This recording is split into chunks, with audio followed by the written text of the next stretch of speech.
دنیا دار کیا دیندار، سب ظلم ہی ظلم ہے۔ اتنی نیک عورتیں تہجد گزار مسلح سے اٹھتی نہیں، تسبیح ہاتھ میں ہے، لیکن جب وہ ساس بنتی ہیں تو ایسا ظلم ان کے اندر سے نکلتا ہے کہ کانپ اٹھتے ہیں در و دیوار۔ بالمعروف، اپنی بیویوں کے ساتھ اچھا سلوک کرو۔ ہمیں خطاب، چونکہ مرد کسی کی بچی کو لے کے آتا ہے، لڑکا کسی کی بچی کو لے کے آتا ہے، اور وہ بچی ماں چھوڑتی، باپ چھوڑتی ہے، بھائی چھوڑتی ہے، بہنیں چھوڑتی ہے، سہیلیاں چھوڑتی ہے، سب کو چھوڑتی ہے، اور تیسرے دن اس کو تانے شروع ہو جاتے ہیں، اس کا تو دل ہی نہیں لگتا۔ اور پہلے دن اپنی بیوی کو نصیحت دی جا رہے تھے، میری ماں کی خدمت کرنی ہے، میری کرنا کر، میری ماں کی کرنی ہے، میرے ابا کی کرنی، میری بہنوں کی کرنی، کسی کے سامنے تم نے بولنا نہیں، کسی کے سامنے اف نہیں کرنا، بے وقوف، اس سے محبت تو جتا، پھر اس کے بعد جو کچھ کہے گا وہ کرے گی۔ پہلے دن ہی حکم، نہ تعلق بنا ہے، نہ محبت پیدا ہوئی ہے، اور نہ ابھی جوڑ بیٹھا ہے، اور پہلے دن حکم سنانے شروع کر دی۔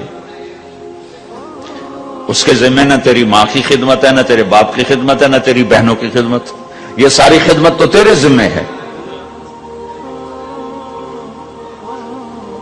ہمارا سسرال کا معاشرہ بڑا ظالم ہے، لاکھوں میں کوئی ایک گھر بچا ہوا تو الگ بات ہے، ورنہ میں تو دنیا پھری ہے۔ جب عورت ماں ہوتی ہے تو اس کے روئیں روئیں سے محبت کے چشمے پھوٹتے ہیں، وہی عورت جب ساس بنتی ہے تو ایک دم ظلم کی تصویر بن جاتی، اسے اپنی بہو میں کوئی خوبی نظر ہی نہیں آتی، عیب ہی عیب نظر آتے ہیں، اپنے بیٹے کو بھڑکاتی رہتی ہے، یہ کرتی ہے، یہ کرتی ہے، اور ویسے بے وقوف ہیں، کوئی ماں کی وجہ سے بیویوں کو تباہ کر دیتے ہیں، کوئی بیویوں کی وجہ سے ماں کو تباہ کر دیتے ہیں، یہ دونوں ظلم ہیں۔ ماں کی وجہ سے بیوی پہ زیادتی نہ کرو، بیوی کی وجہ سے ماں پہ زیادتی نہ کرو، بیوی کا اپنا مقام ہے، ماں باپ کا اپنا مقام ہے، بہنوں کا اپنا مقام ہے۔ 100% شکایات جھوٹی ہوتی ہیں، سب جھوٹ ہوتا ہے۔ اس لیے میرے رب نے دستور بتایا، ان جاءکم فاسق بنبأ فتبینوا، جب کسی کی خبر سنو، کوئی کمی کوتاہی سنو، اول تو سنو نہیں، اگر سننی پڑ جائے تو تحقیق کر لو، تحقیق کر لو۔ قاضی ایاس کے پاس آیا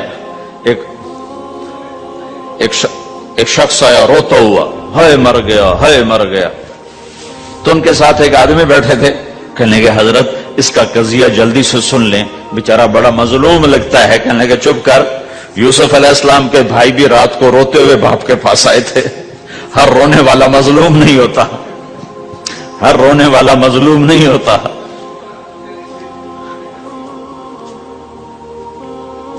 اپنے گھروں کی فضا بناؤ، کمی سنو ہی نہیں۔ تمہاری بیوی ماں کی کمی بتانے لگے، کہنا مجھے نہ بتاؤ، تیری بڑی مہربانی۔ تمہاری ماں تمہاری بیوی کی کمی بتانے لگے کہ اماں مجھے نہ بتا، تیری بڑی مہربانی۔ گھر کی فضا ایسی بناؤ کہ کسی کی کمی کا تذکرہ نہ ہو، تو اللہ کی قسم تمہارا گھر جنت کا نمونہ بن جائے گا۔ یہ معاشرت کا دین بتا رہا ہوں، معاشرت کا دین۔ اپنی بیوی کی خوبیوں کی تعریف کرو، کمیوں پہ پردہ ڈالو۔ بیویوں کے ذمہ ہے خامد کی خوبیوں کی تعریف کریں، انسان حوصلہ افزائی کا محتاج ہوتا ہے۔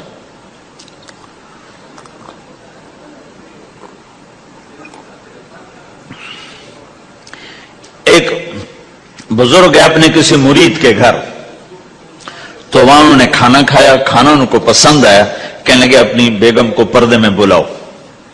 تو انہوں نے اپنی بیگم کو پردے میں بلایا، کہا بیٹی میں نے تیرا ہاتھ کا کھانا کھایا، بہت مزیدار تھا، اللہ تمہیں جزائے خیر دے، تم نے بہت اچھا پکایا۔ تو وہ زارو قطار رونے لگی۔ تو انہوں نے پوچھا بیٹی کیا ہوا، میں نے تو کوئی ایسی بات نہیں کی۔ کہ نہیں حضرت آپ کی بات پہ رونا نہیں آیا، رونا اس پر آیا ہے کہ 30 سال سے میں اس شخص کے ساتھ رہ رہی ہوں، کبھی ایک دفعہ اس نے میرے ہاتھ کے پکے کی تعریف نہیں کی۔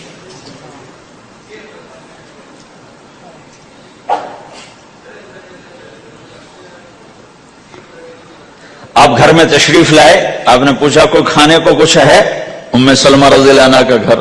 کہا یا رسول اللہ آج تو کچھ نہیں, سرکہ ہے. کہا واہ واہ واہ واہ, نعم الادام الخل, سرکہ تو بہت اچھا سالن ہے. سبحان اللہ, کیسے دلجوئی فرمائی اپنی بیگم کی, سرکہ تو بہت اچھا سالن ہے. یا تو نے نمک کم ڈال دیا, تو نے مرچی زیادہ کر دی.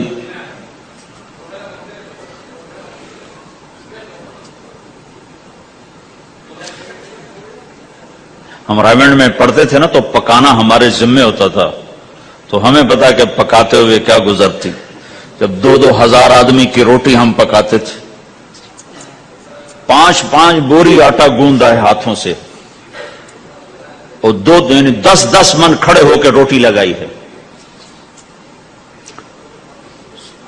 سخت سردی میں بھی, سخت گرمی میں.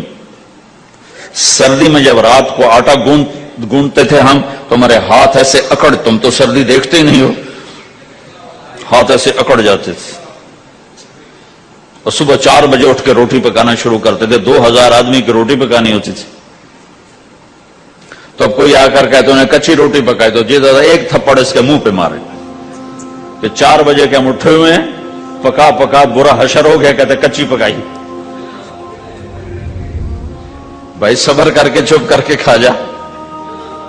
مولانا الیاس صاحب رحمت اللہ علیہ ایک اپنے مرید کے گھر گئے, تو اس نے کھیر بنا کر پیش کی. اچھا, نمک اور چینی ایک جیسے ہوتے ہیں, وہ دیہاتی عورت سمجھ نہ سکی, چینی کے بجائے نمک ڈال دیا. تو انہوں نے جا سب سے پہلے مولانا الیاس صاحب کے سامنے کھیر رکھی. تو آپ نے جو چکھی تو وہ تو تھی کڑوی.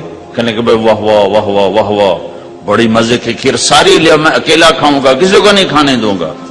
ساری کھیر کھا گئے, اس پر پردہ ڈالنے کے لیے.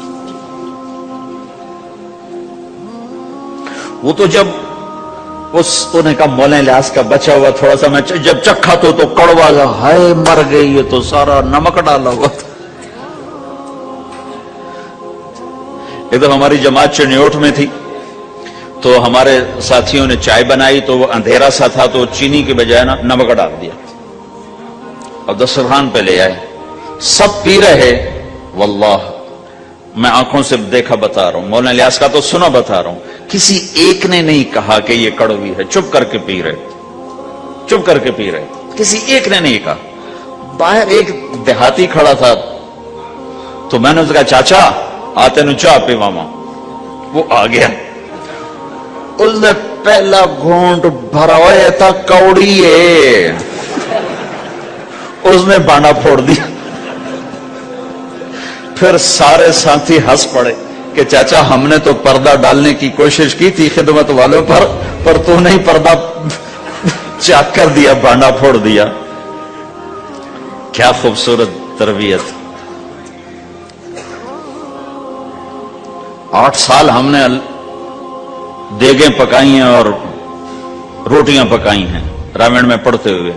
تو پکانے والا کتنا کھپتا ہے.